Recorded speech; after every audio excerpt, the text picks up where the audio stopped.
Audi Q8. Now, where does this particular model sit in the Audi lineup? Well, it's top of their Q range, if you like. So it sits above the Q7, which it is based on. It's on the same platform.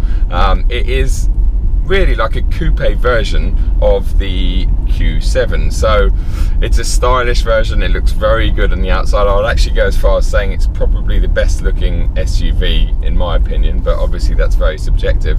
It hides its size and mass very well too, especially last night when I arrived. There was 15, 16 of them parked together and they didn't look particularly big, and it's not until you get inside them or you see the dimension sheet you realise just how big these are. You know, they're bigger than, say, a Range Rover Sport in pretty much every single dimension. Talking of interior space, unlike the Q7, this only comes in a 5-seat configuration, so you can't get a 7-seat option in the Q8. Is it form over function? Well, yes it is. You know, just like the, say, BMW X4 or BMW X6, you know, it's becoming a bit of a trendy thing now, these coupe SUVs. But saying that, it's very spacious in here. Now I'm 6'4" and I've got my driving position here. If I sat behind me, I'd have plenty of room, like acres of legroom back there. It really is a big, spacious cabin. There's lots of room across the cabin, lots of headroom, shoulder room. It's lovely in here. The one option that this particular car is lacking though is the pan roof, and I always go on about pan roofs, especially in SUVs. I think you really need them, or in Tourings and estates and stuff, because it just opens the cabin up so much. You know, it really brightens it up and makes it feel so much more spacious. I drove one earlier on that actually had the pan roof, and that is an option that I would definitely recommend ticking over anything else. Now let's talk about options and specs. These, in the UK, these only come in 2 different trim levels. Now the entry trim level is now the S-Line, and above that sits the Vorsprung. The Vorsprung is basically a fully loaded car that retails at £83,000 on the road. There are a few options you can add to that, like the tow bar option and 1 or 2 other bits, but let's just get over this bridge. But the S-Line that I'm in starts or lists at £65,000, and it comes reasonably well spec'd at 65k. It's not too bad, but this particular car has actually got £20,000 worth of options. Yes, I said £20,000 worth of options. The list is too long to go into now, but you know, things like extended leather, 22-inch wheels that I'm riding on, 21 are stock and standard on the S-Line. This has got 22s though. It's got a number of other, you know, safety options, reclining rear seats. It's got the super sport seats, which look fantastic but are really not good for anyone over about 5'11", 6 foot. So I don't fit in the super sport seats very well at all. I feel like I'm sitting on them as opposed to in them, and I have gone on about that in like my RS4 video, etc. So the standard seats that come on these that I tried earlier on are actually a much better fit for me, and if anything, probably more comfortable as well. But these do look very stylish, and as I say, if you're not my size, then they're perfect. You know, they're beautifully made, supportive, comfortable seats, but I'm just too big for them. I just don't fit in them properly. The cabin, it's just stunning. If you haven't been in a modern or you know, current Audi A7 or A8, and if you haven't seen the dash layout and just how beautiful it is, this kind of piano black trim that's everywhere. When it's all turned off, it's just all black, and then it all comes to life when you fire it up.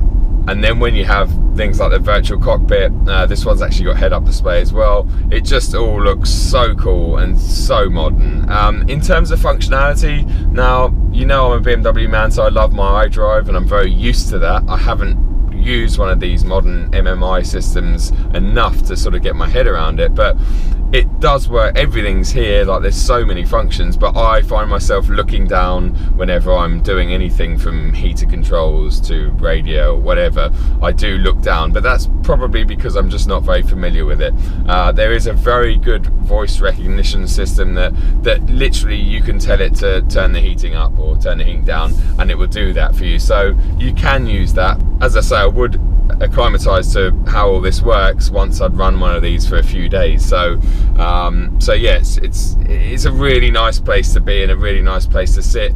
The only problem I've got with all this beautiful shiny glass that I can see in front of me is once you've used it for 20 minutes and you've got your grubby hands all over it, you can see the greasy finger marks. So you've always got to have a cloth in here to keep it all clean, because you do get reflections of greasy finger marks on there.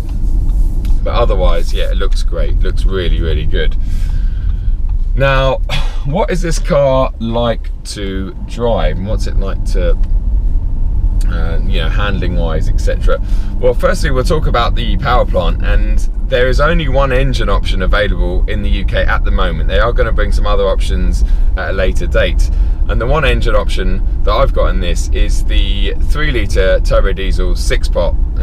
It puts out 286 PS, and it feels really good. It feels great, and I go on about diesels a lot. I think they're, you know, modern 6-pot diesels are very good for hauling heavy cars around like this, and the calibration in this particular car with the 8-speed gearbox feels a lot better than the A7 that I recently tried. That seemed a bit laggy. It just seemed to react very slow. The gearbox was slow.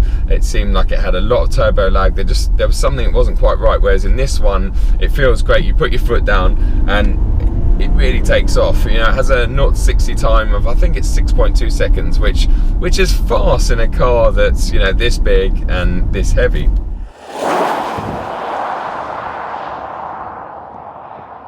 In terms of handling, it feels really good. You know, there's a lot of physical grip out there. We're on 22s. I don't know how wide they are, but they are, you know, they're wide enough, and the car feels really good. It doesn't roll around at all. You know, it's got all the dynamic chassis adjustments, and in fact this one's even got the 4-wheel steer, which basically always makes the car feel a lot smaller and more compact than it is. So it feels great. It really does feel really, you know, really good on the road. In terms of ride, don't think A8 ride quality. It's very good on bigger bumps, and it kind of you know, it wafts along the road, but on smaller stuff, you know, you do feel the smaller bumps. It's not uncomfortable, and I wouldn't call it busy, but you do feel smaller bumps in this car. We're just about to, I'll go around this roundabout just to see what it feels like when you start pushing it a little bit. Put it into,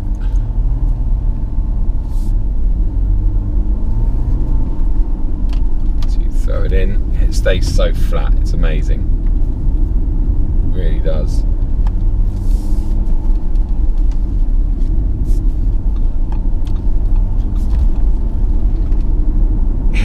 It is actually really good. It feels just strange because it's big, you know, you've got quite commanding driving position.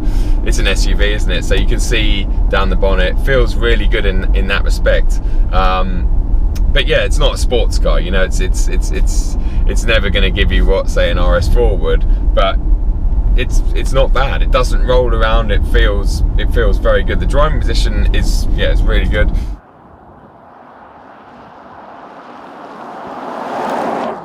Now, what do I think of the Q8? And, you know, are people going to buy it? Well, yeah, they are. You know, people really love this new sort of trend of SUV coupes, and that's exactly what this is. And I think it is, yeah, one of the best looking SUVs on the market, if not the best looking. So they're going to sell. They're really going to sell. And at 65 grand base, it's reasonably good value, you know, when you get in here compared to, say, something like a Range Rover Sport. In my opinion, the build quality and the interior finish is so far away from a Range Rover.